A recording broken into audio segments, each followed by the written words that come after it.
ইংরেজি নববর্ষের প্রথম দিনে রাজধানীর আইজিএম হাসপাতালে পৃথিবীর আলো দেখল ৮ জন নবজাতক। বর্তমানে তারা সুস্থ আছে।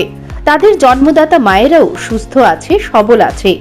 নতুন বছরে মায়ের কোল আলো করে পৃথিবীতে যারা এসেছে সেই সব নবজাতকদের সুখ সমৃদ্ধির জন্য ভগবানের কাছে প্রার্থনা করলেন আইজিএম হাসপাতালের লেবার বিভাগের নার্সিং অফিসার।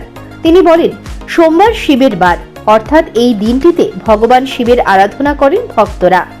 একদিকে ইংরেজি নববর্ষের প্রথম দিন, অন্যদিকে বছরের প্রথম সোমবার।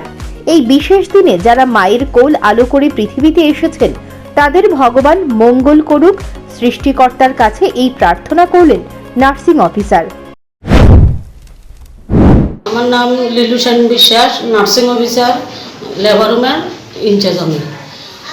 আমার হ্যাপি নিউ ইয়ার, সবাইকে শুভেচ্ছা জানাই। আমার নর্মাল ডেলিভারি যেগুলি হয়েছে তারা যাতে নিউ ইয়ারে আমাদের তাদের সুখ সমৃদ্ধি সব কিছু দেখি এবং তারা যাতে ভবিষ্যতে খুব ভালোভাবে কাটায় এবং সুস্থ সবল থাকে, এটাই আমি ভগবানের। ইংরেজি নববর্ষে যাদের জন্ম তাদের সকলেই সুস্থ ও সবল থাকুক এবং ভগবান তাদের মঙ্গল কামনা করেন অভিভাবকেরা। Bureau report, news prime Tripura.